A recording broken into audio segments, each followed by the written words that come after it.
Of that. Yeah. You're in good company. Yeah. Good afternoon. For the record, I'm Katie Koba, Chief Operating Officer for the State of Oregon and Director of DAS.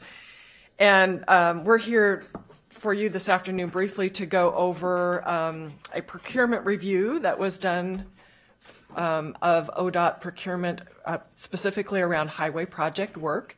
And this was an effort that really came out of the initial McKinsey assessment, overall assessment for ODOT, and one of the particular recommendations that the Department of Administrative Services developed after that management assessment, and that was to do a review of ODOT's contracting practices related to highway projects. So I think you have the report in front of you. I wasn't going to go through it in detail. I thought I would highlight some areas and then obviously be available to answer any questions that you may have. So in terms of approach, you can see that we established two committees. There was an overarching review committee and then a research team. The members are listed, and I would say that I'm very pleased with the caliber of the members that we had for both the review committee and the research team, both experts within Oregon state government, from neighboring state governments, as well as from the private sector. There were three main focus areas that the teams developed to work on. The first of that was to look at how authority within ODOT is delegated and distributed throughout the organization. The second focus area was related to how ODOT manages its contractors and consultants. And these two areas are actually pretty well connected, and you'll see that when I speak to them in a minute. And then the third area of focus was to look into ways that ODOT could increase its strategic role of procurement resources, particularly given the pretty massive undertaking that the Commission and the agency has ahead of itself to implement the recently approved transportation package. And I will just pause here for a minute to give my overall perspective on the report, which I think is very good news for the Commission and for the agency. This report did not come back and say ODOT's procurement practices are broken. The procurement work that ODOT does is very solid, but I think what this report does is just identify some areas where we can make some continuous improvement work. So good news for the agency and for the Commission. In terms of focus area 1, which is how authority is delegated, within this agency, the director has the authority to and chooses to subdelegate to individuals within the agency. And for goods and services procurement under $100,000, that authority is delegated out to the regions. And that's not unusual. There's nothing wrong with that. I think what the review team really found out is, no surprise, that regions handle how they do procurement for goods and services a little bit differently.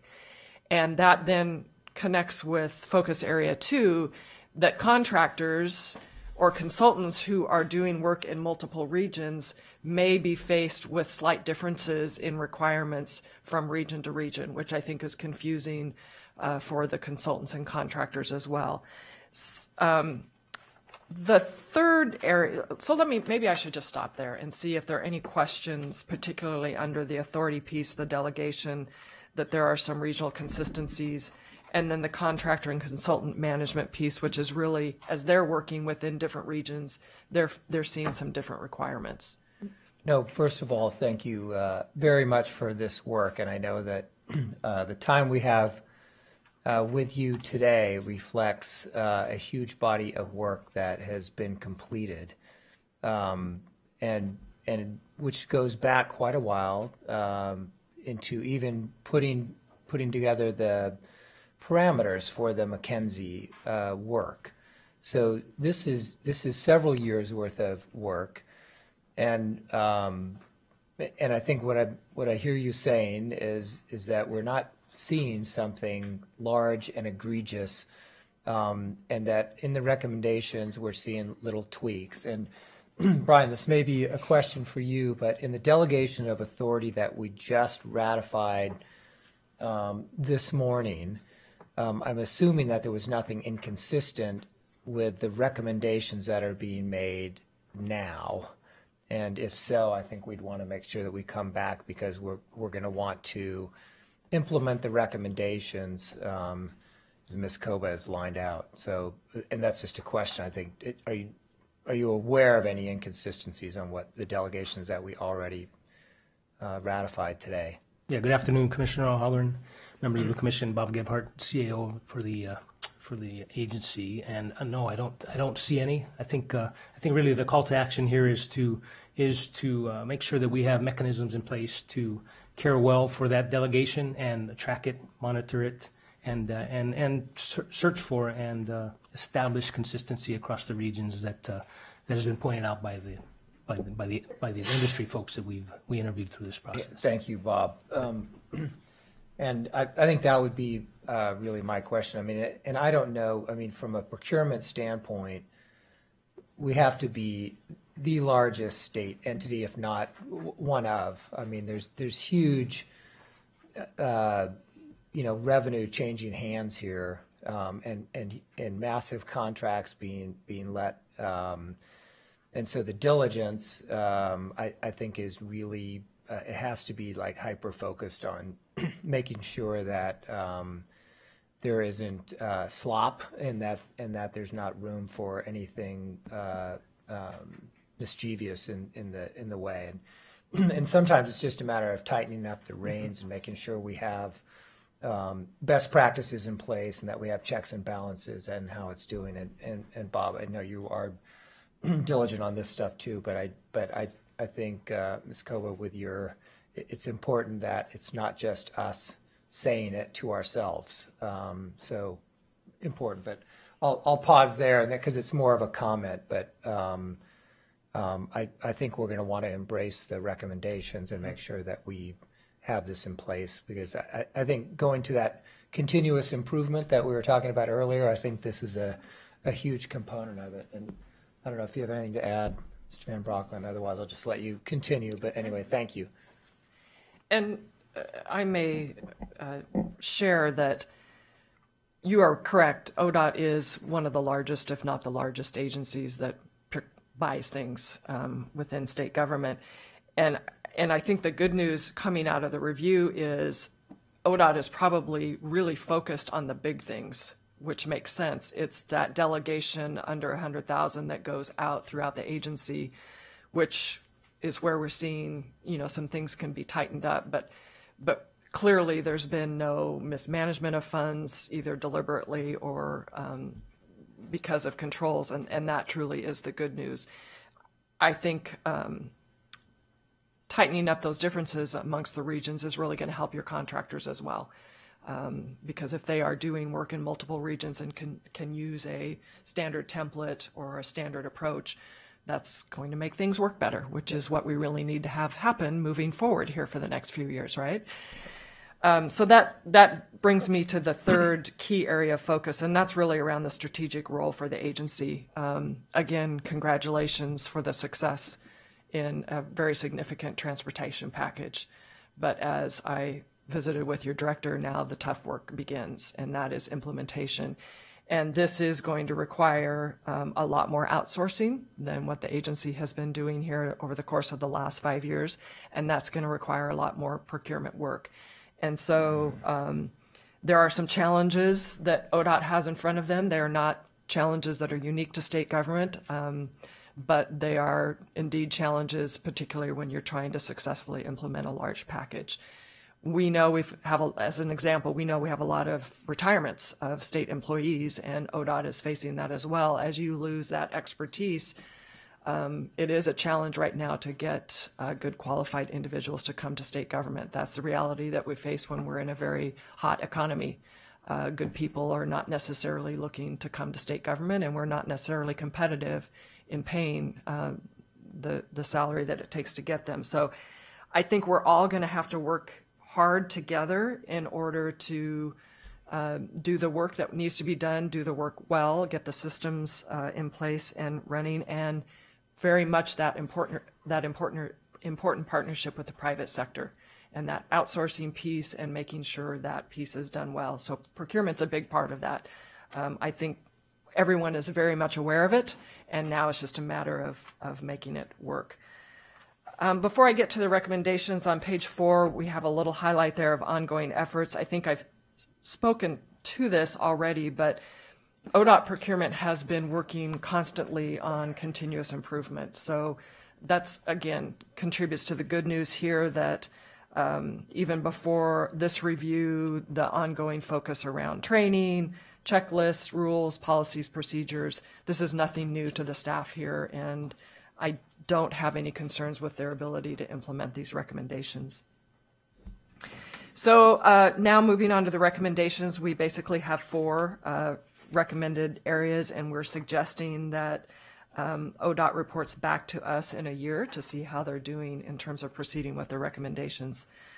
The first of that, the first recommendation really is around that delegated authority, and we're recommending that ODOT revise its delegations process to make sure that there is consistency throughout the regions and for those who are getting the authority under the $100,000 level. This also includes emergency contracts, and I was visiting with Bob a little bit before the meeting that he also believes this is an area that they can work on, but it is going to require a little bit of change in terms of operation throughout the organization. The second recommendation is around contractor and consultant management, and again, this fits hand in glove with the first recommendation that because of the differences among regions, contractors are having to do things differently to meet the requirements region by region, and if the agency is able to tighten that up, then contractors are going to see a more standardized process regardless of the region that they're working in. The third piece is on strategic role, and we are recommending that ODOT's procurement office continue its role as a strategic business partner in leading improvement opportunities with all parties, both within the agency as well as key business partners outside of the agency. And we are recommending that the procurement office consider adding an external neutral expert to the ACEC procurement subcommittee or other appropriate work groups when addressing procurement issues as they arise. And then finally, ongoing efforts really around that procurement workforce, keeping key personnel in critical positions, making sure they're well-trained, and moving forward as we tackle this big hurdle that we have in front of us. So that, in a nutshell, is the report highlights as well as the 4 recommendations that we're recommending for you and the agency. I think it's hugely important, and again, I greatly appreciate it. I think the Commission greatly appreciates the work that you're doing to validate the work of the department, and I think we are by nature a public-private partnership in that how we construct infrastructure projects relies on private contracting to get the work done, and so I think it's hugely important. We I think are constantly looking at when we don't do the job well and when we have cost overruns on projects, and sometimes we don't know what we get until we start digging, and sometimes it's not what we expected, and that affects the cost. But I think how we manage that is a very important part of the process, and then how we're managing funds when we're under, and are we giving the right authorities to the right people to make decisions to execute the day-to-day operations, and I think it's hugely important. But with that, Commissioner Brown. Thank you very much for the report. I appreciate it. I appreciate you looking at that with us, for us, and continue. I mean, procurement's tough no matter what it is. One of these things that we can probably link to is our audit program, and make sure that our internal audits are that much stronger, and that we continue to look at the ramifications that you've set up through the recommendations, which are very kind. I think that as we continue to populate our audit program, and as a commission, we can look at, is this starting to become a trend and something we need to look at internally and do a better, more formalized internal audit if something creeps up. But I think at this point, things look good. Let's just not let them go the other direction. But our internal audit process, I think, is very strong, and ODOT has done a great job with that and looks to the services of others to help make sure that it continues to be strong. So I think this just helps us, but complacency can creep in, and I think our internal audit process will really help us. But thank you. I think we've already done the risk assessment for your internal auditors. Now they can just take it and run with it, right? And interestingly enough, the Secretary of State is in the process of doing an audit of internal audits. And so we're anxiously awaiting the outcome of that work, which hopefully will be this summer. DAS plays another key role in terms of the enterprise of internal audits, and the expertise that we have in state agency is relatively small given our size, but we consider ourselves mighty. And so we're also looking forward to that work. But I think you're absolutely correct as you undertake this body of work. It'll be enough material there for your internal auditors for quite some time. Thank you. Commissioner Van Brocklin. Thank you for your report and your presentation. Very helpful. And I'm echo what others have said about its value to us as a commission, and equally, if not more importantly, to the agency itself as it operates. So you have a good reputation as a leader of an agency, and Mr. Garrett has a good reputation as well. So I'm a big proponent of peer review. So if you were seated in opposite chairs and you received this report as director of ODOT, which I know you've never been, but go with me on this. Okay. What's your 90-day plan? Well, first of all, if I was director of ODOT, I'd be very happy with this report. I think it validates the good work that the agency does, and I know Director Garrett would say we're always looking for places where we can have continuous improvement, and this lays out that work. So to be quite honest with you, I would hand it over to my folks and say, go implement, and let me know where we have any challenges and where we need some additional resources in order to actually implement the recommendations. This doesn't seem like hard work to me. It seems like pretty basic, no nonsense, makes a lot of good sense. You know, it does, for those folks that are out in the field doing the work, they will probably grumble a little bit, and that's to be expected. I mean, we put a lot on their shoulders, and when we say, you know, we want you to tweak what you're doing that's working well in your region, but we need to have more consistency statewide. I think that's a bigger challenge to deal with that culture, to say this is for the good of the organization. You all are doing great work. You're not doing anything wrong, but we need a little more reporting so we can ensure consistency across the agency. I know when I do that in agencies, I get pushback from my staff. So it's really that kind of that hand-holding culture management to say, you're not doing anything wrong, but we know we can take the next step to make it go a little bit better. I guess that would be my quick 90-day plan.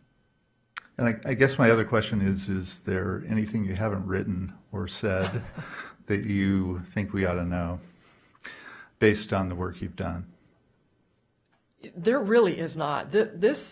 You all should be proud. This is not an agency that when I wake up in the middle of the night is on the top of my head in terms of issues that I've got to deal with. Yeah, we don't want to know that I know, information. and you don't want to be there. I don't. Actual knowledge is a dangerous thing in life. That's the good news. So my advice is you all know what's coming at you, and you know it's a big lift. We are here to help as best we can. Don't be afraid to ask for that help. But a lot of work to be done, and I just say go forth and do good. Thank you. Mm-hmm. Yeah, thank you very much. And maybe for Mr. Gebhardt, do you need any authority from the commission to move forward implementing the recommendations here? Commissioner Holleran, no. First off, I'd like to thank Director Koba and the team for the review and your commentary today and the affirmation that this report has brought forward in the work that's already being done. I think what we need to do is continue that, step up the rigor, establish a work plan, as Commissioner Brown has said or articulated.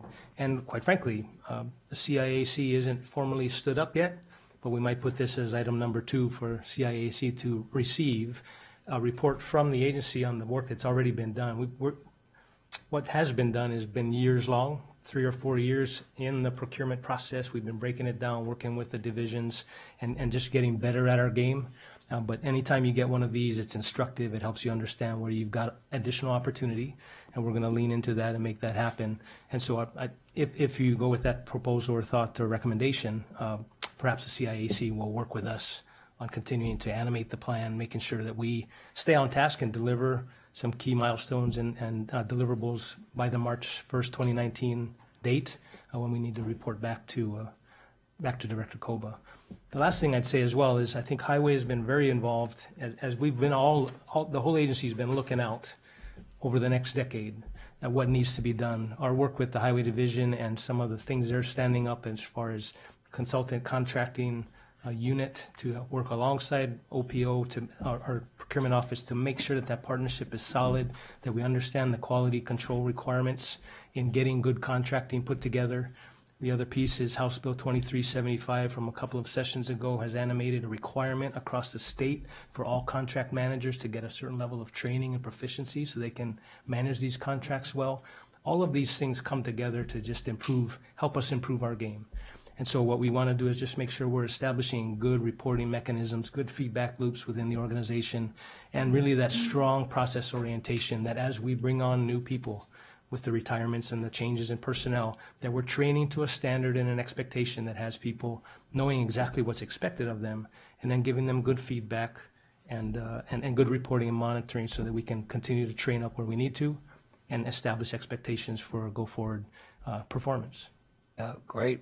I say keep going. You know, I'm taking that as you don't need new authority and you've got all the power you need to go implement and should do so. And Mr. Director Garrett, I think we'd leave it in your hands to do it, but I think I think we take it as kind of a mandate that we've got some guidance here and we should move forward on the recommendations, but also appreciate the diligence and the oversight and that we're on the right path and we'll keep tweaking. I don't think we ever get to a point where we feel like we can't improve, but greatly appreciate your time in being here, but also recognizing the huge body of work that is behind you being here that really goes back to even before the McKenzie report was done, and that this is a number of steps. And so you have the Commission's appreciation for just how much work by how many people has gone into putting this together. So thank you, and please convey that appreciation. The work will be ongoing here. I'll do it. Yeah, thank you. Thank you. All right, with that, I think we move, are we on to K, Mr. Director, or? Given that I'm not seeing the good folks from the mid-line, why don't we shoot to L? Okay. Bring those good folks forward. Sorry to bounce around a little bit here. We're just taking advantage of who's in the room and how we can execute. So we are at agenda item L, for those who didn't track, which is an action item for us regarding amendments to the Oregon Transportation Plan and the Oregon Highway Plan to address Federal Highway Administration FAST Act. Okay, hello. Okay. Good afternoon. For the record, my name is Jerry Bohart. I'm the Transportation Development Division Administrator. And with me is Eric Havig, our Planning Section Manager, and then Phil Case, who handles all of our key performance measures. There it is. I was looking for the flipper. Just wanted to set the stage a little bit with regards to this. You have a pretty full packet. This is a packet that we're really going to be submitting to Federal Highways. So the staff report that you see here and the appendices that you see here that was done with the excellent work out of Eric Havig's staff is what we will be submitting to Federal Highways. So somewhat similar to what we did with regards to the freight plan, MAP 21 FAST Act really required that we look at our planning process. In fact, there were planning regulations that were passed in May of 2016 that required that we make sure that our planning process is performance-based. Luckily for us at the agency, we are a performance-based planning effort. But one of the reasons that it's really taken us, and we had 2 years to do that, so here we are again, needing to sort of get completion by May in order to keep getting plan amendments approved, is that Federal Highways was also doing a number of regulations around performance measures, and Eric's going to talk about those. And then as a part of that, we also had to identify targets, and we needed to do them in coordination with our metropolitan planning organizations. All of that really only happened, I think the system performance has been a little over a year since that was approved, and then so it's just taken us some time to work through that information and then do the targets with the MPOs. So it's a long-winded way of apologizing for coming to you at this late hour. And the other reason that Phil Case is here with the KPMs is that the timing in some respects couldn't be worse. I think the earlier morning you heard a little bit about the CIAC, and one of the first things that they're going to be talking about in April is the key performance measures, which means that they'll be coming back to the Commission in May, which is when we're hoping we're going to come back to you with these performance measures. So we're just going to add to your confusion. But I think the real message, and I know PK will be reinforcing this, is that we recognize that the KPMs are the ones that really you use for your investment strategy. So let's see if I can. So just to set the stage a little bit, so these are really the national goals that were part of MAP 21. Really, if you looked at the goals within the Oregon Transportation Plan, they're right there. They line up probably very consistently until you get a little bit to reduce project delivery delay. So we're not that explicit within the Oregon Transportation Plan, but all of the ones really align with the goals that we have here. So for instance, safety to achieve a significant reduction in traffic fatalities and serious injuries on all public roads. So it's an ongoing conversation that you have with Troy Casales, that we have with the Safety Action Plan. If you go to freight movement, to improve the national freight network, strengthen the ability of rural communities to access national and international trade markets, and support regional economic development. I think those are about some of the very same words that Eric Havik used when he talked about the amendments that he made to the freight plan. So you can see just really the connections to that. So, but when we did look at this, and one of the real themes in here is around asset condition. So making sure that our pavement and our bridge primarily are in appropriate condition. So that's really sort of been the theme of all these national goals, is around asset management. And we recognize when we looked at the OTP and the OHP that two strategies would really reinforce the language that we had in there, and those are in your staff report on the second page. The first strategy, 2.24, really complements what you just did last month with Paul Mather and the condition of the systems for the city and county. So recognize that we care about the asset condition of the whole system, and not just on the state system, but the city and counties. So this really, again, links to the language in House Bill 2017. And then strategy 2.25 was really about recognizing that as we think about the condition of the system, we also need to work hand in hand with our other federal partners, our metropolitan planning organizations, our MPOs. And so that strategy really complements that work that's been ongoing, of which Eric was a lead on that.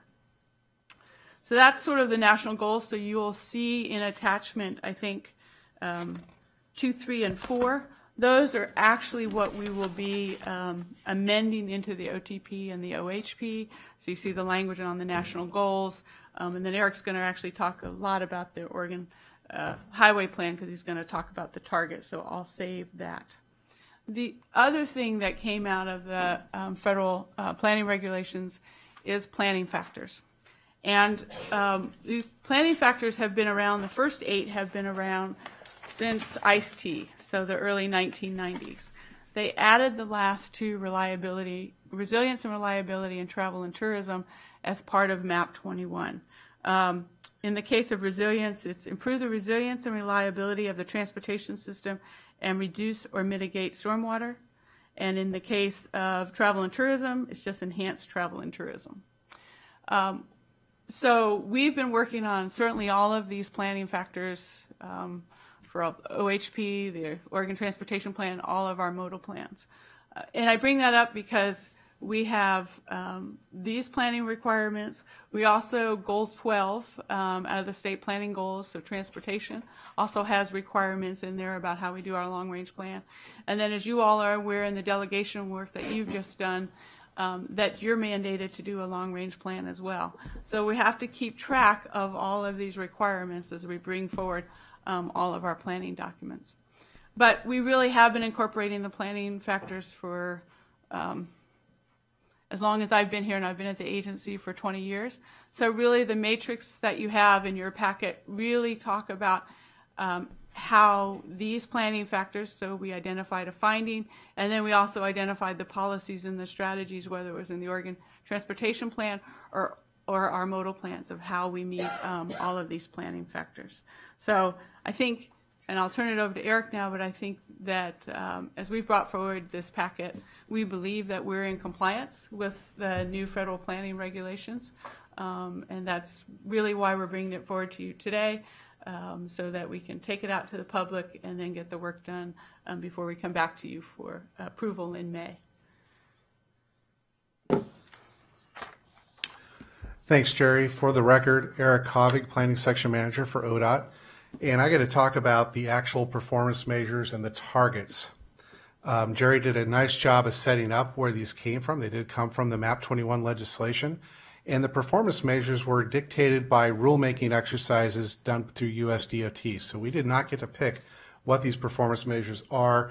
That was directed to us by the federal process, as well as how to calculate those performance measures, what the data sets we had to use are. So what we've been really working on is within those performance measures, how do we set the performance measure target values for those measures? And overall, the methodology is outlined in the federal requirements. However, we needed to look at what does the data say, what do we think our trends are going to be, and where do we want to set these values going forward? What's our methodology, and what do we need to consider? As Paul's been up in front of you, I can't count how many times, talking about our declining system around our asset conditions as well as just our system performance, we're seeing that trend continue, and we've built that trend into where we think we need to set these targets. These targets are not set out over a 20-year period. They're much more shorter term, so we're setting targets over a 4-year period, and for a few measures, we have to set a 2-year target. So based upon where that analysis from all of our subject matter experts, from our bridge experts, our pavement experts, and those that really understand our system performance and travel time data, reliability data, we really wanted to take a conservative approach. We want to make sure that we can hit those targets over those 2- and 4-year periods to really demonstrate that we're managing the system as we talked about with Federal Highway. And again, within most of these performance measures, there's not any real ramifications if you don't hit it, but we still want to make sure we're setting the targets at a reasonable level, but being upfront around what is that declination within the system going to look like. In addition to that, we also had to, in setting our targets at the statewide level, work with our metropolitan planning organizations. So our MPOs are important partners in this process and required out of federal rules and regulations that we need to coordinate, because these targets we set at the statewide level will impact them, and then the MPOs have to follow suit as soon as we set targets and set target values for each of their metropolitan planning areas. So we have done all that coordination. We've established a process with our MPOs. We followed that process, and that was really concluded with a joint meeting where we had all our MPO partners and their local providers in a room on March 1st. And we sat down and shared, where do we think these values for the targets for ODOT and the statewide, where do they make sense? Based upon that feedback, a lot of it made sense to our MPO partners. They had a few questions on data, but they supported the overall direction of where we were taking it in the methodology and setting those targets. The last piece around the performance targets is once we set those values, we'll have to enter into a reporting period. And that's where Phil Case will really come in. Our first report is due October 1st of this year, and then we'll have to be reporting on these measures annually thereafter. And every 2 years, as part of our update, we'll have an opportunity to look at our performance and update our performance measures if we need to do that. So we have several areas of category of performance measures. So pavement conditions on the interstate and the NHS. And in your packet, I'm not going to read where we're setting those targets, but again, those targets are set based upon what do we see from the current data, project that out over the next 4-year period, including what we think is coming in from House Bill 2017 to set those targets. The bridge conditions are only set for the national highway system and are around bridge deck area. The system performance is really around the interstate and the NHS system as well. And this is around travel time reliability. And again, how we define that term around reliability was dictated to us in the performance measure metric. Freight movement is around the truck travel time. So this is another a measure of reliability, but based upon truck travel times. And where we see most of those issues are obviously going to be where we have congested systems. And then finally, around air quality, we have to set statewide targets around emissions, but we also have to look at what we call the CMAQ program, and I know you talked about that with me at a pizza at length a number of months ago, to set what are the targets around the air quality overall. And these really only apply where we have a MPO area over 1 million in population that is in non-attainment. So that applies to the Portland metro area. And we really relied on the Portland metro area staff to set those target values, and those have been included into your packet moving forward.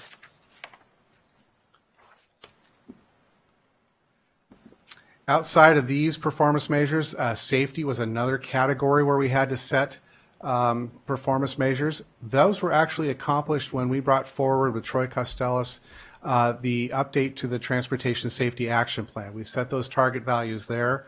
And then when we submitted our Highway Safety Improvement Program update and report in August of last year, those performance measures became official.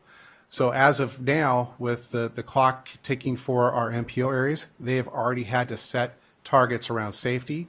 All of our MPOs within the state have met that target for setting their safety values and for the performance measures on safety. Outside of the Portland metro area, all of them are just supporting the statewide targets and values. The Portland metro area did adopt separate target values moving forward. So that's really the update of what the performance measures are, our overall process in setting those target values. Those values are included in your packet, and I can answer questions if that comes up, but I'll turn it over to Phil to talk about the next steps.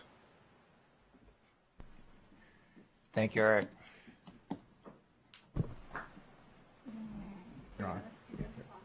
There we go. All right.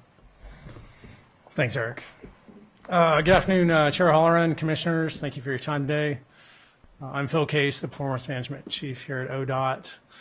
And right up front, I got to tell you, I'm going to be talking about performance measures without showing you any data. So I'm going to try not to break out in hives. There's no data we're going to look at today. Okay, so let me just put that out there right now. And alluding to what Jerry and Eric said, there are two separate types of performance measures that we're talking about, and they do overlap coincidentally. So I'm going to talk a little bit about the differences, and at least I get a Venn diagram, so I'm feeling a little bit better about it. But we have three sets of measures, really, but two that we'll be talking with you about mostly. Today we talked a little bit about the federal performance measures. Those are measures, but what matter to the agency, and it was alluded to earlier, is our core performance measures. And what those are is, under direction from DAS and our management review, we do have a requirement in a legislative budget note to take a hard look and focus our performance measures on those that steer our ship of state, if you will. Those are ones that represent the most important outcomes, and what we report to you, to the legislature, and to the public. The bottom line, that's our report card, or is what it should be, because those are the ones we're going to use for investment decisions, and those are the measures, those key performance measures, that we should be judged by. We also have the legislative key performance measures, which we propose our key performance measures to the legislature, and they say, yeah, we like them or we don't, but we'd like to know more about this. A great example of that would be jobs from construction spending. That's a great example of a key performance measure that we have that is an indicator. It's a mathematical calculation. How much money do they give us? That's how many jobs were created. So under the definition of a key performance measure, it's not really good, but they want to know about it, and so we report it. And so that's where these legislative key performance measures come from. And then we talked a little bit about the federal performance measures. Generally speaking, they don't align with how we measure things. They are a lowest common denominator kind of measure. A great example would be bridge condition. Under the federal performance measures, they want us to report bridge deck. When we measure bridges, we look at the superstructure, the substructure, the bridge deck, the safety and reliability, a whole bunch of other things that we value and we think that's more important. Same thing with pavement condition. All the federal performance measures require is roughness. But we look at the integrity of the pavement. So our measures, from our perspective, are much better to inform decision-making and investment strategies. And so that's why, if you wonder why don't we align with the federal performance measures, that's why. Let's see. Another reason why we don't use federal performance measures is the federal performance measures focus on our national highway system, some of which we don't own. ODOT doesn't own all of it, but our key performance measures do focus on the state highway system. So again, we're looking more holistically at the whole system, the state system, and that's what matters to us and Oregonians. And so that's kind of that's again a difference of why we use our measures for our report card as opposed to the federal measures. And then finally, I'll kind of wrap it up. And what was mentioned earlier is we do have two separate tracks here with the federal performance measures and our state key performance measures. They do happen to align. As you heard today, we're asking you to allow us to put those out for public comment on the federal performance measures. Tomorrow, we're going to be talking to our exec staff about the recommended key performance measures. Next month, there'll be a hearing for the federal performance measures. And then our newly formed CIAC will get a crack at the state key performance measures. And then finally in May, we'll come back for approval on both of those. And that's kind of the timeline that we have. I've covered a lot of information very quickly, so I just want to open up for any questions you might have. And the only thing I'd add, I think your last attachment, we tried to summarize it. You have a table, so it talks about the plan goals from the OTP, the key performance measures, which Mr. Case talked about, our national goals, and then the national performance measures. So you start to see the alignment, but also the differences between them at the same time. But we use the OTP as sort of that place to start from. So the request is, as I think you've heard a lot today, is that we'd like to take this out for public comment. Because it is an amendment to two plans, it does require an official public hearing, which we will schedule as part of your April OTC meeting. Yep. It's also a huge body of work, and lots gone into putting it together, and sorry we made you go without like all the stats and stuff, but I think you'll see it later. You did a good job. I know we won't be spared, but anyway, thank you, Philip, Eric, Jerry. Any comments, commissioners, questions?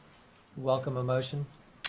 Mr. Chairman, I move that we approve the release for public comments, the amendments to the Oregon Transportation Plan, Oregon Highway Plan to address the Federal Highway Administration's FAST Act performance measure targets.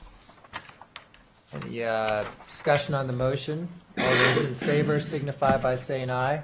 Aye. Aye. Motion carries. Congratulations. Thank you. Thank you. And now, Mr. Director, if making sure I'm getting the musical chairs right here, we would move on to, is it I? No, wait. Well, what I would do, Mr. Chairman, I would advance to item M. M. All right. So we're going to, got it. So we don't want to do K now? We have to wait till they show up. Okay. Still ahead. All right, M. Man, we're just skipping all over. We're doing a good job, though, anyway. M. Okay, just want to make sure I knew what M We was. welcome M, which is the 2018-19 Oregon Transportation Commission Work Plan Outline. A few familiar faces at the dais. It's the usual suspects recycled. Indeed. Thank you all. Chair O'Halloran, members of the commission, for the record, I'm Travis Brower, ODOT's Assistant Director, and we've got a group today that's going to take you on our second or third round through the draft work plan, and then most importantly, get your feedback on what this looks like so that we can bring it back to you next month for further review or approval if it's at that point. So just for context, you've had a work plan for about a decade. typically completed on an annual basis. This one is a little bit later than that because we rolled over the previous work plan through 2017, given all the other stuff that was on the agenda related to passage of the transportation funding package. The intent and purpose of this really is so that we have direction from the Commission on an ongoing basis on how to focus the agenda on the items that the Commission wants to focus on. We try to limit it to a limited number of items that the Commission can reasonably accomplish without having to have 3-day meetings every month. Maybe just occasionally we'll have 3-day meetings, but we'll try to avoid those for you. There are 4 main areas where we align with the major roles of the Commission. Strategic projects, planning, and programs. So that a lot of that is sort of the oversight role and accountability role that the Commission has in a whole variety of areas. Are the fiduciary responsibilities that related to our budget and our STIP primarily. The third is policy development, which is one that the Commission has always had. In fact, it was formed essentially, or the Oregon Transportation Plan and all the policies that come out of it are one of your most key objectives. And then partner and stakeholder relationships to ensure that we as a department are engaging the right stakeholders throughout this process. Over the next 6 months or so, the agendas are going to be pretty tight. There's still a lot of work to do from HB 2017, and today's agenda was indicative of that, with about half a dozen different items that we brought forward related to that. There's a lot of other must-do items, but we do see that as that work starts getting turned over and completed, there'll be an opportunity to engage some of those longer-term, bigger-picture, more visionary items, such as what we talked about with emerging technologies and sustainability in the last go-round when we were in front of you last month. A lot of that will be more toward the end of this year or into the early part of next year. We proposed the work plan through mid-2019 because it appears to be a pretty good break point. At that point, a lot of the HB 2017 work will be completed. We'll be rolling that into sort of our normal work cycle. We can reflect on anything that the legislature provides in the big session next year. And we'll also be starting that transition point into the new policy plans as we're looking at perhaps updating the Oregon Highway Plan or the Oregon Transportation Plan. Jerry is already glaring at me for even mentioning that topic, but it's an important one that we'll be taking on at some point. So, this is Lynn Averbeck, your interim commission manager. Good to see you all today, and I'm amazed at how fast you're going. It's really hard to take notes. So the priorities in the work plan outline were set by the commission in January at the Roles and Responsibilities Workshop, and that was a continuation of the annual workshop in October. So hopefully we're getting closer. This is the second draft outline for your review. We incorporated your February comments, we hope, and your discussion from February, and got a little bit more feedback from the executive staff on the draft outline. And we also incorporated some additional comments that we received from Commissioner Brown. And for each of the 4 major work plan areas, we'd like to add in some outcomes that you hope to achieve. So we'd appreciate some feedback about that this afternoon on what those outcomes should be. So we will populate the quarterly calendar in the draft, and we aim to bring you a solid, real first draft, not an outline, in April, and for your review and approval. Hopefully it'll be ready to go. We look forward to hearing your discussion today and answer your questions, get feedback, and we'll recap everything from today and confirm your next steps, whatever you desire. Yep. Thank you. I just want to know real quick, Lynn, because, it's only homework if you do it. So Travis sent out this big homework assignment. Look at them all look down at their desks. Okay, I get it. Thank you. Let's just say, Commissioner Brown, you're our A+ student. That's right. I won't cast aspersions on anyone else. You don't have anything against C students, do you? No. For the record, Jerry Bohart again, TD Division Administrator, and I know from last month there was a lot of conversation around the policy development part of the work plan, so I thought I would just take a few minutes and talk about that. So as you just heard moments ago, some changes to the Oregon Transportation Plan and the Oregon Highway Plan because of federal planning regulations.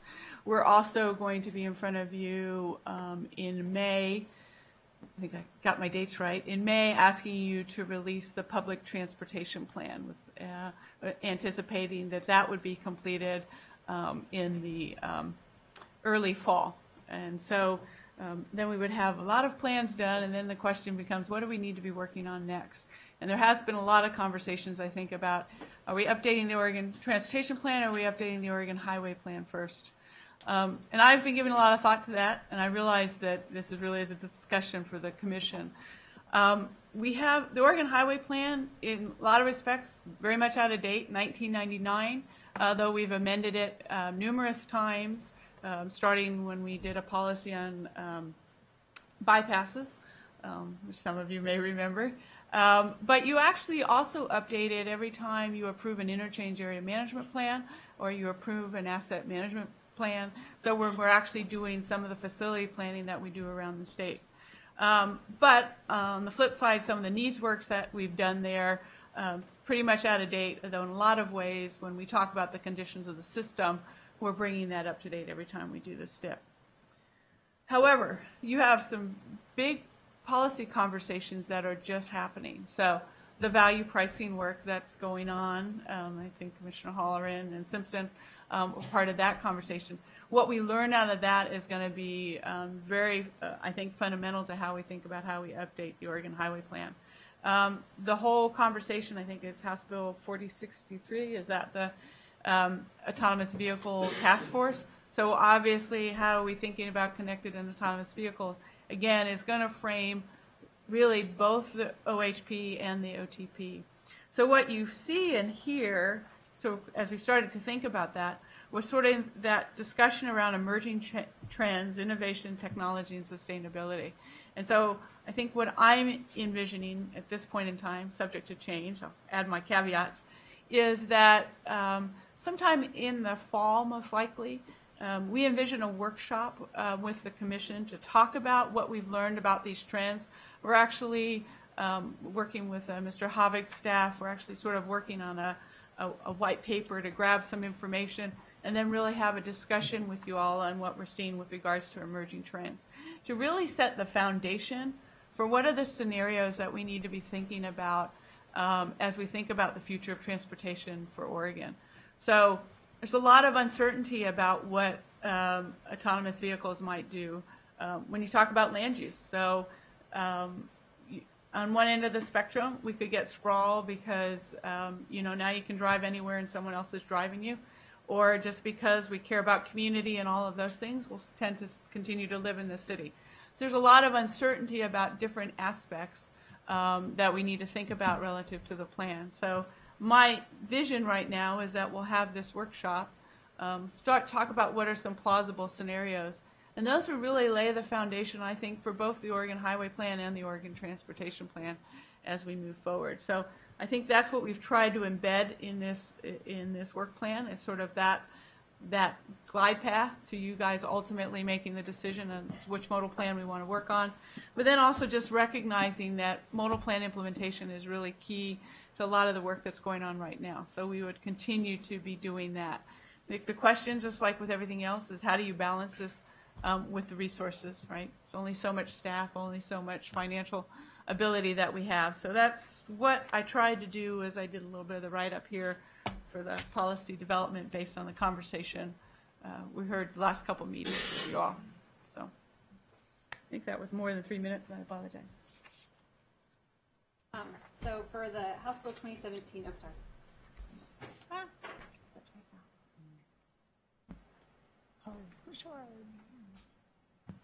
Thank you. Forgive me. Commissioners, for the record, Kat Silva, 2017 Implementation Manager. The House Bill 2017 components of your work plan really just reflect. Yeah, sorry. Yep, excuse me.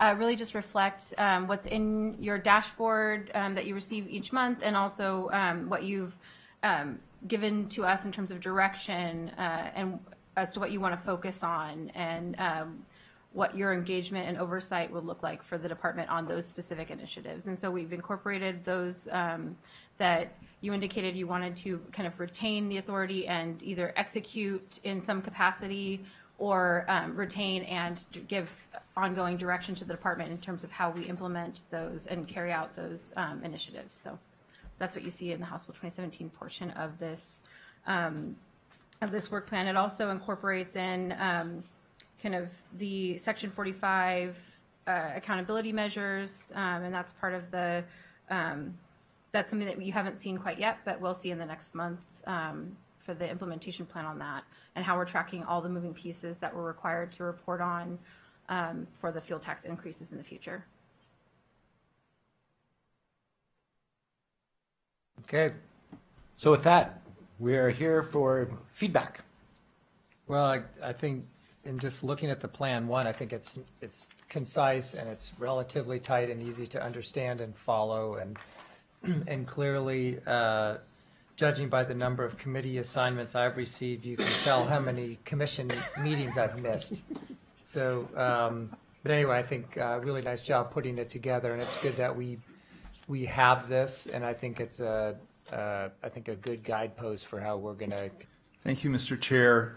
I want to echo those comments and thank you for all the good work you put into this draft and prior drafts. I think it's a very good piece of work. In particular, I think I was a voice on this, the emerging trends paragraph. My compliments. I think it really captures the thrust of what is a major interest of mine. I think others on the commission is where is this all going? We have 2017, but we also have this, and I view those as, and everything I think that is going on is significantly driven by those two things. My only recommendation on that paragraph would be to add one last bullet, and it ties to the sustainability title and emerging trends, and that bullet, the bullet I would have there would read environmental sustainability and transportation policies, programs, and operations. So I think there's going to be a lot happening there, and I remember a couple of meetings ago when we were talking about LED lighting, for example. There's a perfect example of the kind of thing we need to be on top of, because it's an investment long term. It's energy. It's a big energy savings. There might be some upfront costs that you could argue we're going to pay less if we go with a traditional bulb, but I'm sure you hear this all the time in your own personal lives. You know, make the investment that is going to pay off longer term. I want to make sure we're looking at those kinds of things in terms of our operations, policies, and programs. So I'd request that the commission support adding that one bullet. And my only other specific comment is on page 6. Under modal advisory committees, I saw a typo there. Yep. In the fourth word. I think it's intended to be continue, not ex-continue. So just caught that, thought I'd bring it up. Yeah. We try to embed a couple of those in every document just to see if you're reading. And clearly you are, so we appreciate that. So I passed the test, at least today. So I have no further questions, Mr. Chair, or comments. Great. Commissioner Simpson. I was just going to echo some conversations you had brought to the table over the past couple of meetings, Commissioner O'Halloran, regarding STIP. And obviously this is part of our fiduciary responsibilities. And I just wanted to try to get a particular update. I know, Travis, you have indicated some things, but I wanted to get it clear and see whether or not if we can kind of start filling in this quarterly schedule at the end of this document around some of these areas that we're going to be focusing on, so we can kind of be a little better prepared, as well as the highway plan and as well as the overall state transportation plan.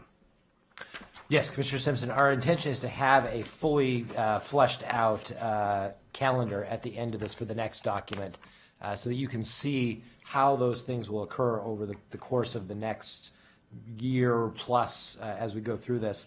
And you'll see all of these items in here included in this in that planning calendar, as well as some others that don't necessarily rise to those huge level of strategic priorities that would be listed in the plan, but we'll include them to show you what other items are still under the Commission's purview that need to be addressed by the Commission.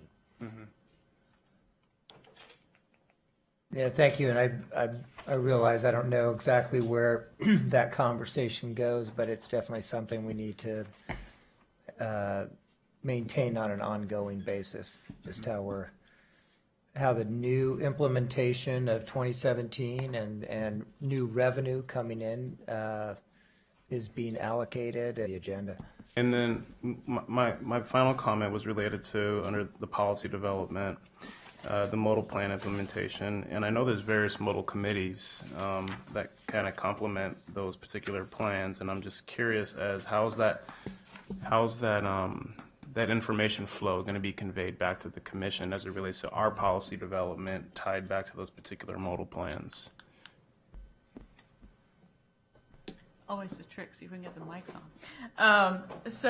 Commissioner Simpson, I think part of that gets answered in the quarterly report that we've done, that we give to you, that sort of gives you a little sense of the what we're doing from an implementation standpoint.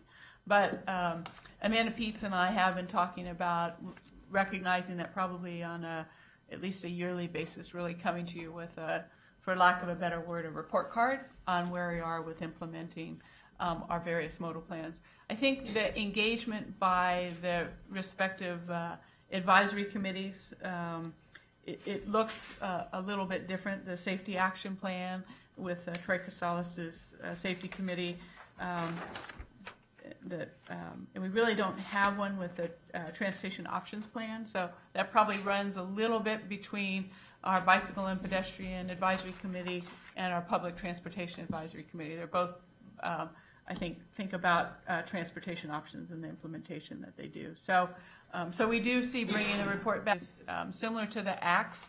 You typically bring back an advisory committee and have sort of an ongoing, just like our Freight Advisory Committee they do an annual report. They typically come to the commission and provide that annual report. So I think the other way to sort of have that conversation would be some key points, having a conversation with the advisory committees, which has been past practice.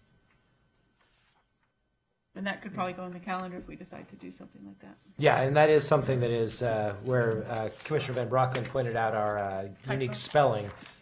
We will continue to plan to bring those modal advisory committees in on a regular rolling basis to ensure that you're having that ongoing discussion and continue to talk about the implementation of some of those plans. I apologize, by the way, I forgot to respond to your specific question about the STIP. We are planning to have a discussion in April on the STIP, both some of the larger topics and some more specific pieces at which we can bring forward the discussion about how the HB 2017 money is rolling into that. Specifically, next month, we need to bring to you the allocation of the Fix-It funds, which goes directly to how HB 2017 money is going to be spent, as well as the leverage programs that the Commission created, where our regions and the ACTs can collaborate to add additional elements to Fix-It projects. So we'll be bringing the guidance to you for your review and input on that. And then we can take additional feedback at that point about what more we may need to do on the STIP, any further conversations we need to have. We're very open to having those discussions. Yep, thank you. Commissioner Brown. Just very quickly, I appreciate adding the greenhouse gas piece.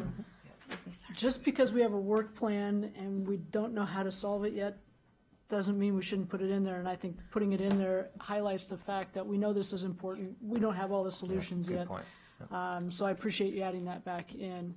And the other piece that didn't quite make it's probably implied is the engagement with other state agencies, specifically with greenhouse gas and other environmental qualities. So the DEQ piece, what we're doing with several of our initiatives, just even if you look at utilization of salt. Maybe it's not all about ODOT, it's about how do we engage with other agencies in Oregon. And I think it's implied in here, so I don't need it to be spelled out. I know we don't do this in a vacuum. Sometimes the other agencies like to know that we know they exist. That's the only reason I would put it in. But I do appreciate adding some of these things in. You guys have worked really hard on getting us again, this is one where we were all over the board, literally. So pulling it together and adding to it and make it in a living document, I think is really important. So thanks. And Jerry specifically, I know you sat in the back of the room sometimes just shaking your head going, where are they going with this? No, not at all, I know. So I think pulling this all together into a work plan that isn't easy, and there's a lot in it, but those stretch goals are important for all of us. So thank you very much. Mr. Simpson, you good? All right, well, I think we discussed and you got additional direction as per the agenda item, but thank you all very much and super helpful and great work that's been done behind it. Just one more thing.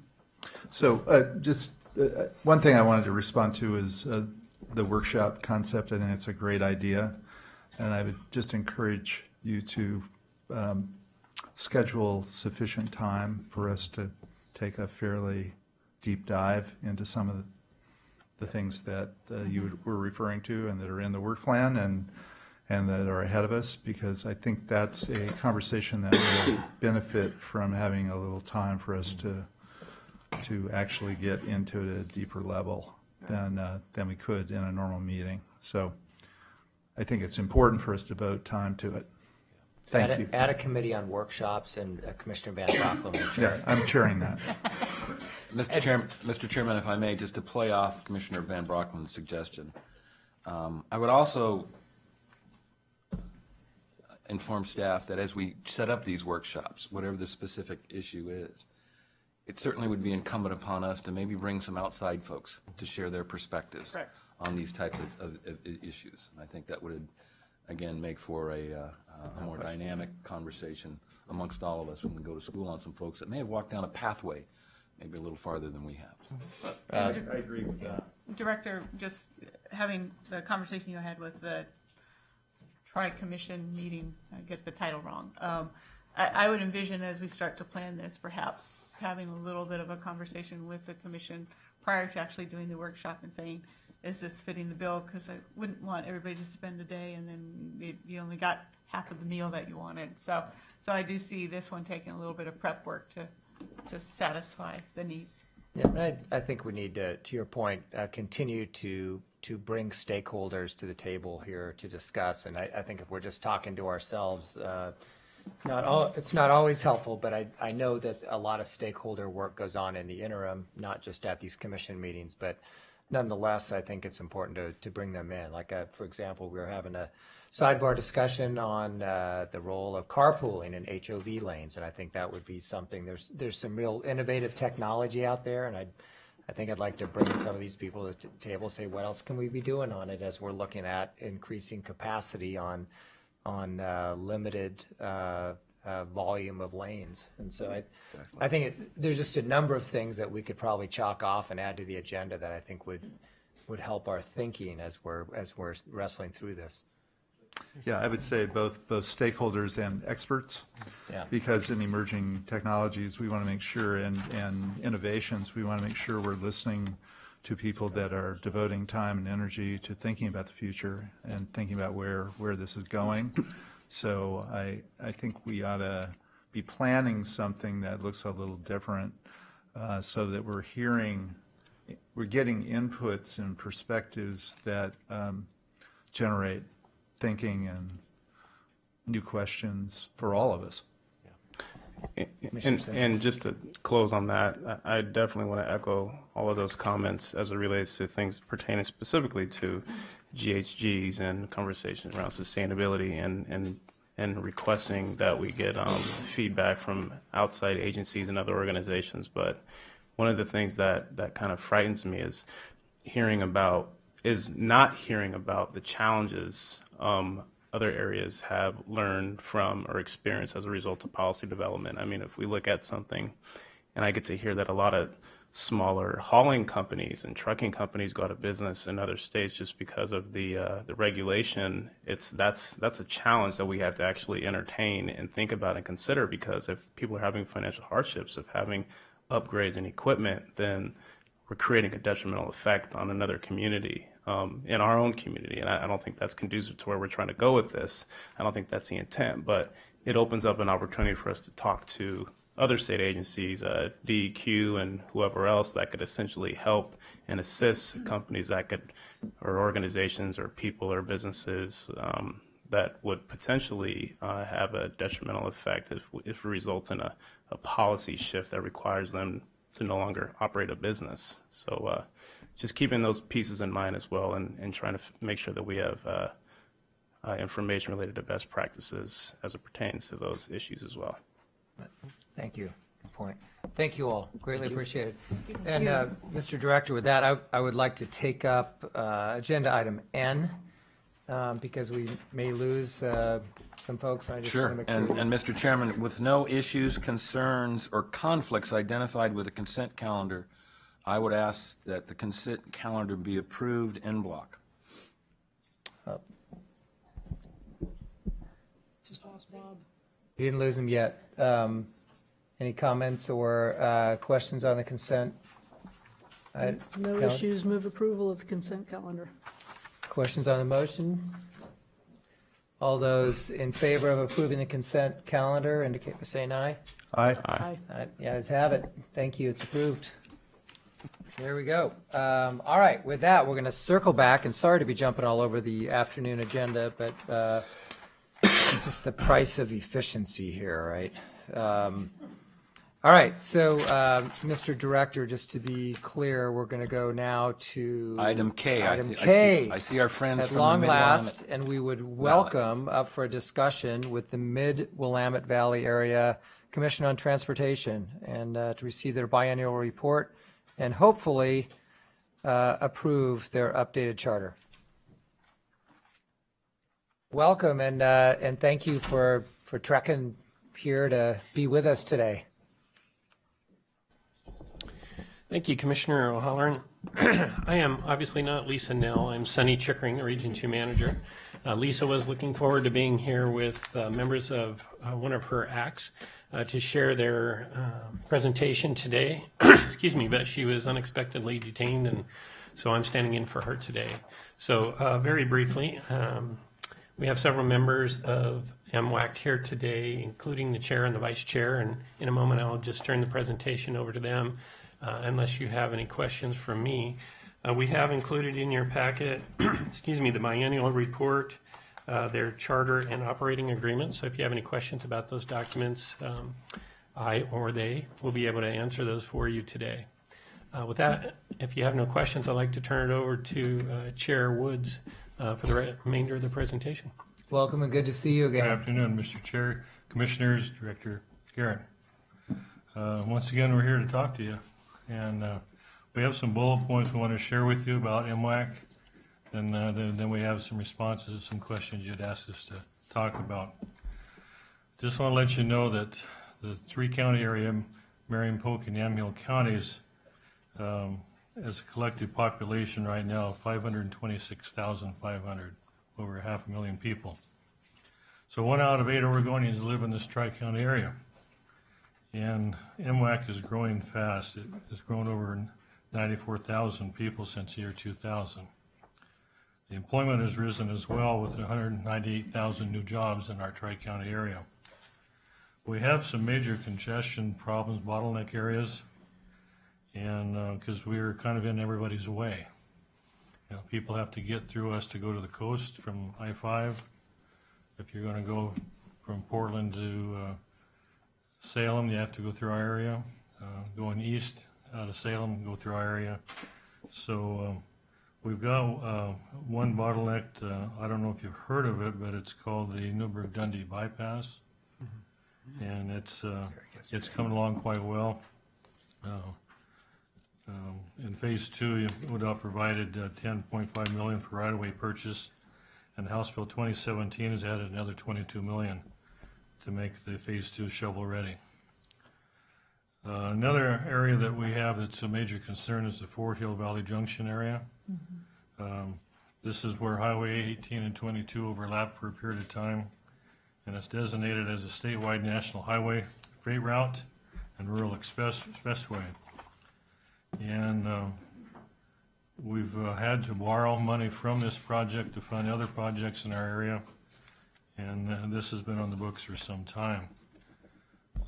Several years back, ODOT completed a project to widen Oregon Highway 18 between its intersection with Oregon 22, which is Wallace Bridge, and Fort Hill, and build an overpass. However, the western half of the corridor refinement project remains to be designed and constructed.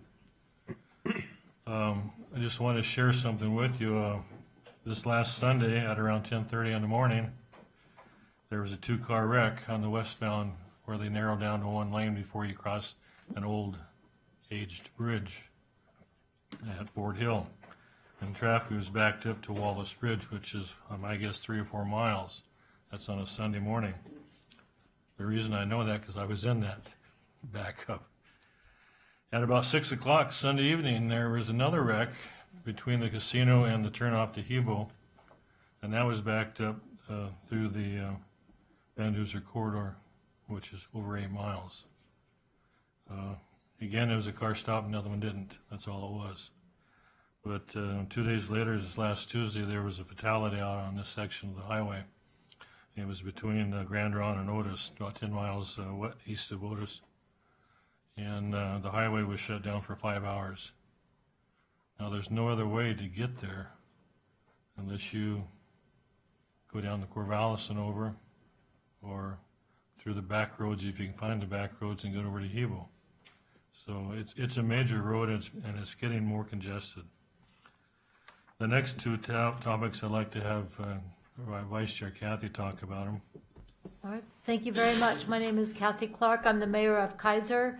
I serve as the vice chair of the ACT, and Chair Holleran and commissioners and Director Garrett.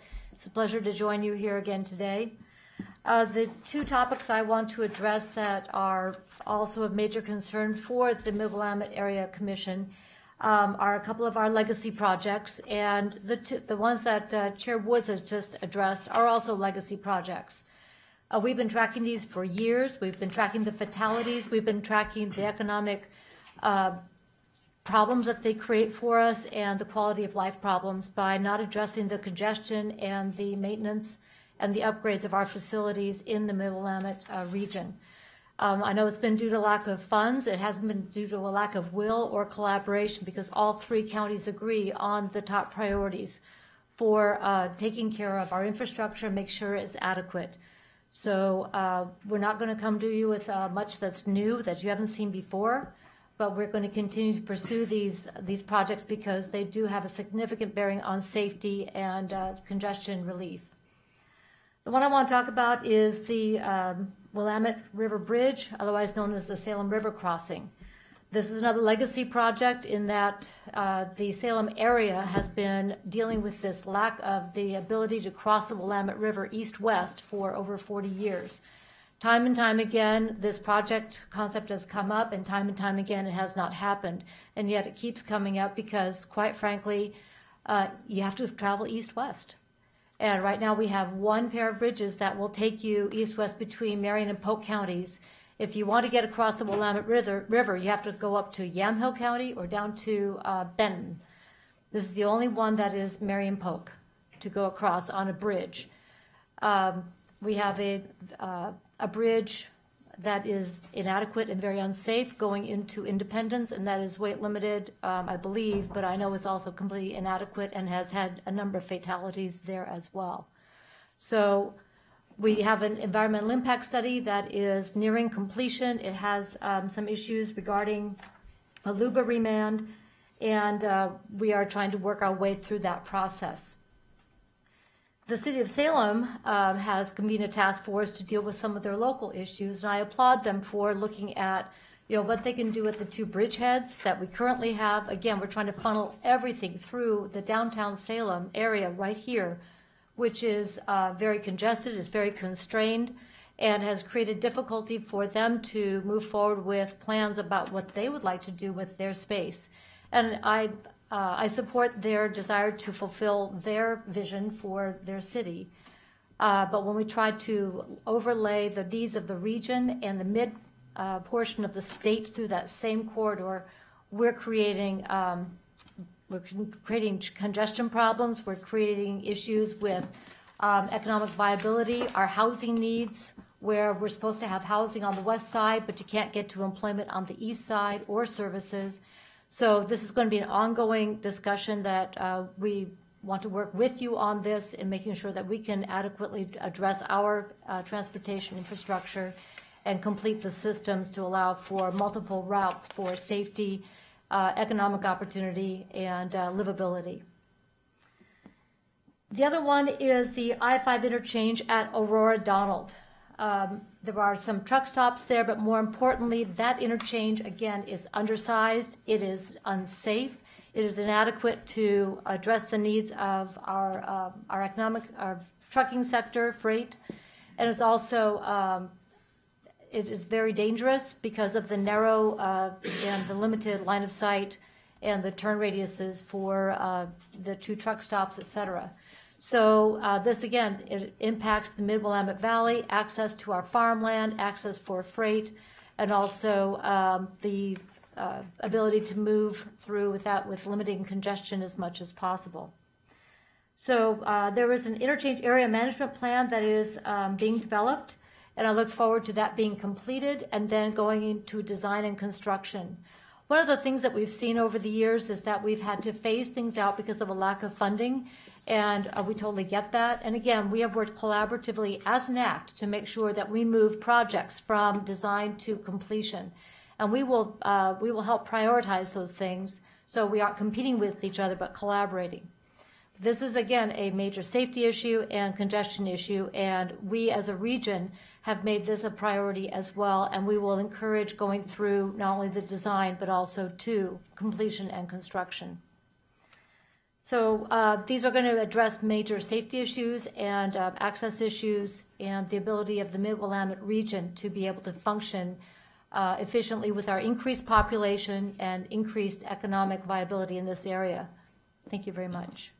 Chair Woods? Yeah, the next project is the Oregon 22 West Safety Improvement Project going west out of downtown Salem toward the coast. This section is between Greenwood Road and Dokes Ferry Road as an adopted expressway management completed in 2010. Traffic volumes are 28,000 to 36,000 cars per day. This plan recommends a new interchange where Oregon 22 and intersects with Oregon 51. Currently, right now, if you're coming down off the hill and wanted to turn left to go back into Salem, you can't.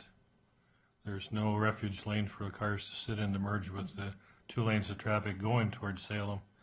So what they do is they go down to the, and it's kind of ironic, they go down to the cemetery and do a U-turn and take their chances, or there's a cutoff road to 51. They can turn, go a quarter of a mile and take another left and go back in on 51. It's really not a very safe intersection. The cost estimate from 11 years ago was around $33 million. We're guessing now it's going to be worth about $44 million and maybe $63 million by the year 2030. ODOT currently has $8 million on this for the project, but we were hoping that these 5 projects are ongoing. We'd like to, rather than start new projects in our area, we'd like to get some projects finished. And we've got some big ones finished, but we want these to get finished as well.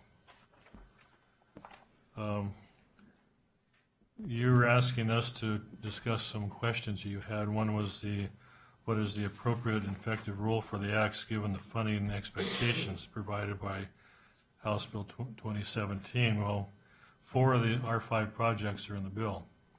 The I-5 Aurora Donald Interchange Phase 1 is $25 million. Oregon 214, a pedestrian safety project for the city of Silverton, for $750,000. The Oregon 22 Center Street Bridge seismic is $60 million, and Newburgh-Dundee Bypass Phase 2 is $22 million.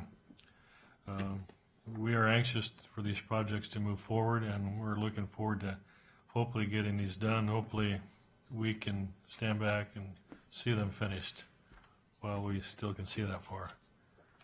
So the other one is the investment in public transportation. Kathy, you're going to... Actually, I would like to yield to Marcia Kelly from the Transit Board.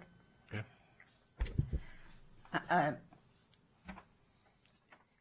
Transportation Commission. My name is Marcia Kelly. I'm board member of the Salem-Keizer Transit, and I also serve on the Mid-Willamette Area Commission on Transportation, the MWAC, and I have been there since the beginning, I guess, actually. We're really grateful in the transportation industry, in the transit industry, for the House Bill 2017 and the dedicated funding. I was appointed in January of 1989 to the Salem-Keizer Transit Board, and I've stood elections since that time for that board. And this is the first time that there's ever been dedicated public transportation funding. So it's really a marvelous thing to think about, and we are working forward in the process that needs to go to happen in order to provide much needed transportation in Salem. Ken was just talking about the population of the area, the 3 counties. When I came to Salem in 1966, I'm dating myself, to Willamette University, Salem's population was 66,000. It's now 166,000. And that's just Salem. It's not Kathy, City of Keizer, or the urban growth boundary. And we do not currently provide transportation on Saturdays or Sundays, and we have very limited transportation in the evening. So that dedicated funding is going to be very good. Some of the concerns that I have as we move forward are the discussions about capital acquisitions. Under the current administration's look to have entities maybe provide 80% of the funding versus the 20% of the funding or the 10% of the funding for big capital acquisitions. I'm concerned that even with House Bill 2017, we may get into a situation where we will not be able to provide either buses that are in good shape and have been replaced in a timely fashion, or regular public transportation. Next week on our agenda, we have an item to approve the general manager to buy 8 buses. These 8 buses of a 64-bus fleet are 17 years old. We're replacing them younger than some of the buses. About 10 years ago, we replaced buses that at my first meeting I approved purchasing. And I think those buses in 1989 were just under $200,000 apiece. We're now facing $535,000 and $530,000 for buses. And we're doing this in a very creative way because we have piggybacked on Washington State's bid for compressed natural gas buses. But under Senate Bill 2017, Salem is one of the entities that is going to be encouraged to buy electric buses. And so I would like to share with you that the Chicago Transit Authority in January announced that they were planning on buying 20 to 30 electric buses, spending $30 to $40 million. The least expensive about $1 million, depending upon how the contracts go. So you can see those numbers.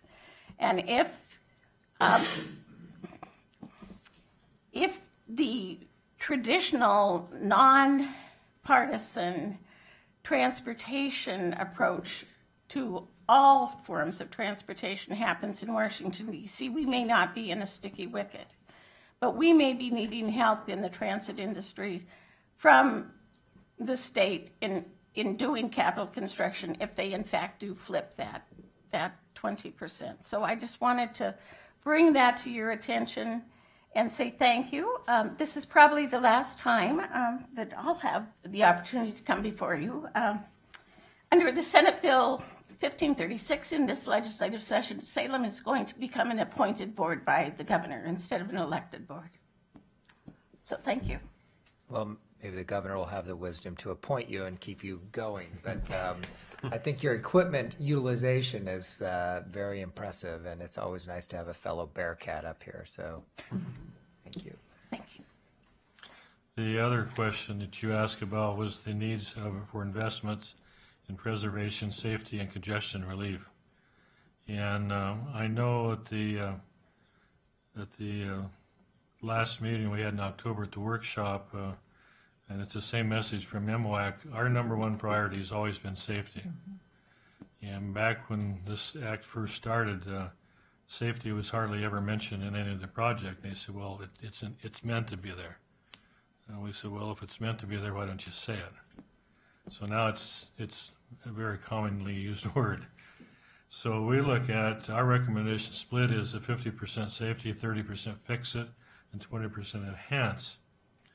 And right now, it's our highest priority. That safety is the biggest priority, should be for ODOT as well. An example is the Oregon Highway 22 west of Salem. It's a very dangerous road. It really is. 4-lane divided, and it's still very dangerous. I know as we want to compare ourselves with other acts, Lane Act always talks about their high fatality rates and crash rates. Well, if we combine our 3 counties into our act, we exceed their numbers pretty much almost double. I know in the workshop in October that most every act agreed that preservation is a high priority. In particular, the Eastern Oregon Acts and Southwest Acts said preservation and maintenance were their much higher priority than enhance. But the 5 acts around the Willamette Valley said that we need to address growing congestion issues, and it cannot be put off indefinitely.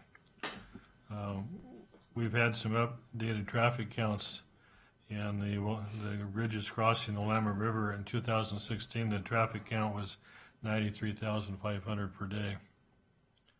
And that exceeds a lot of the bridges in downtown Portland and other areas of the state.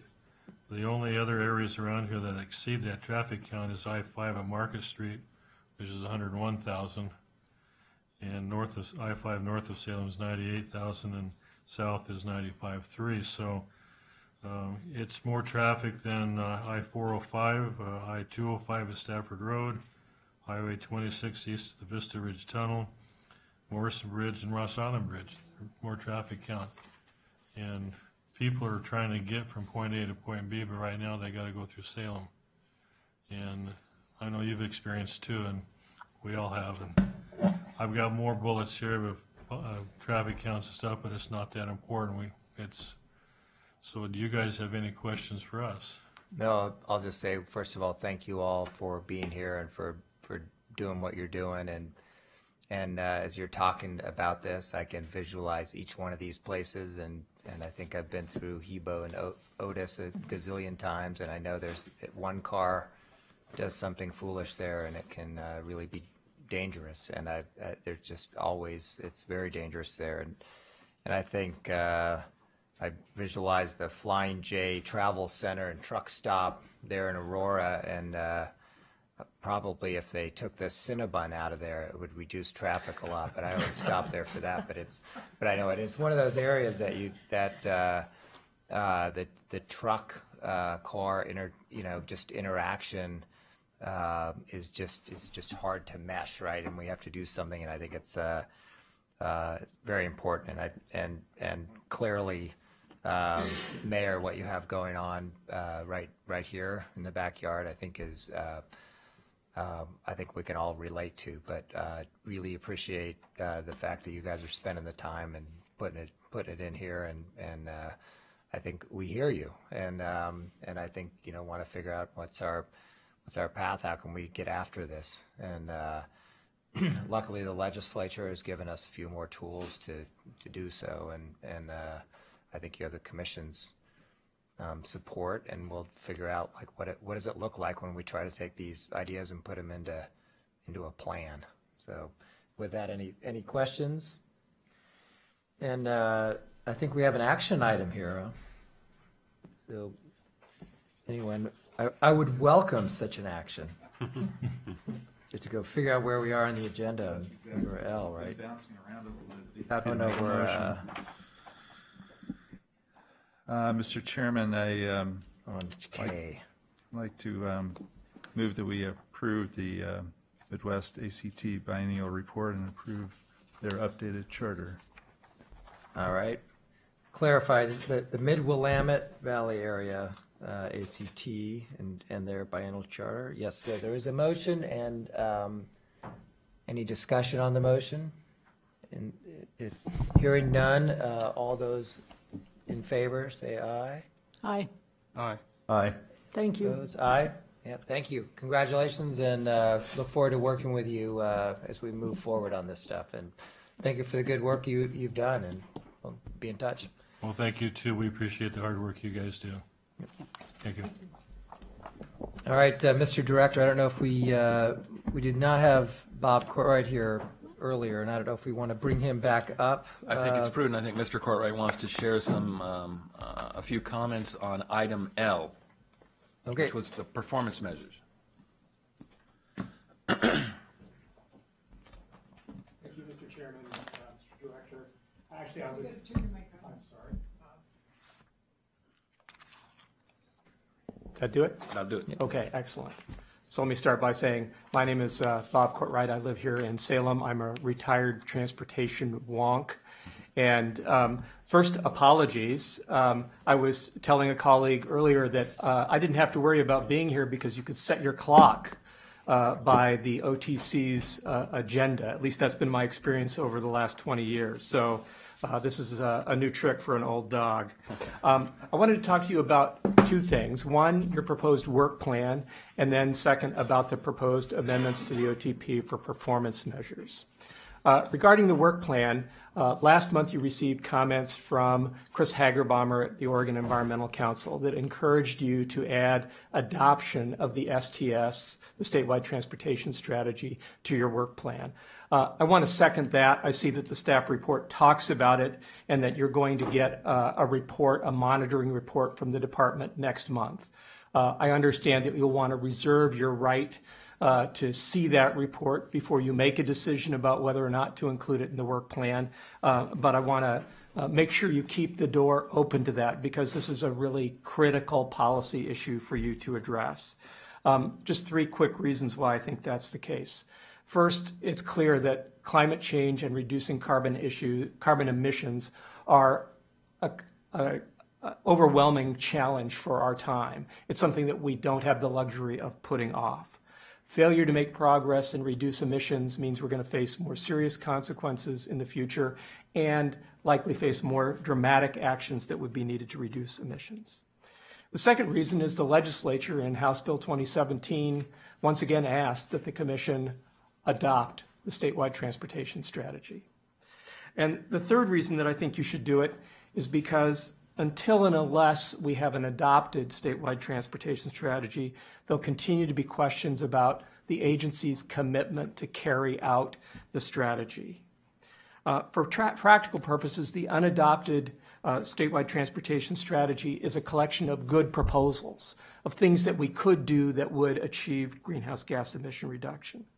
The problem is that when push comes to shove in making planning decisions, other things, other priorities, and the lack of resources tends to push addressing greenhouse gas emissions reduction to the side. And let me give you an example of that. In the last 7 or 8 years that we've been working on this, we've been spending a lot of time with metropolitan areas for them to plan for greenhouse gas emission reductions. All of our metropolitan areas are in the process of updating those plans through the year 2040, most of the time that we have to meet targets. Outside of the Portland metropolitan area, none of the other metropolitan areas are either planning to measure greenhouse gas emission reductions or developing strategies that will achieve that. Again, they're not doing so because they don't think it's a good idea. They're doing it because there are other priorities and there's a lack of resources. We really need leadership to turn the corner there and provide direction. So that's one of the reasons that I think you need to move ahead with the statewide transportation strategy. I have written comments that I wanted to provide you. Actually, I submitted to Jackie earlier. Thank you. On the proposal to amend the transportation plan to include performance measures. And what I would encourage you to do is ask the department as part of this amendment to develop additional performance measures. And those performance measures would address greenhouse gas emissions and implementation of the statewide transportation strategy. And I think I've covered the main reason for that in the comment about the need for adoption of the STS. But the point I would make is both the greenhouse gas emissions and the statewide transportation strategy lend themselves to having performance measures. We have a trajectory for achieving the 75% reduction in greenhouse gas emissions that is out there. In addition, the STS, which is an excellent piece of work, identifies trajectories for the key actions that we need to take if we're going to be effective in reducing emissions.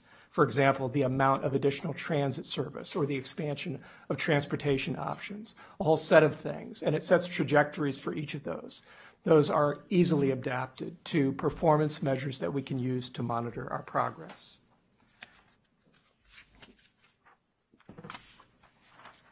The other thing I wanted to say was that there should be pretty clear direction based on the department's stated position about performance measures that we adopt greenhouse gas emissions as a performance measure.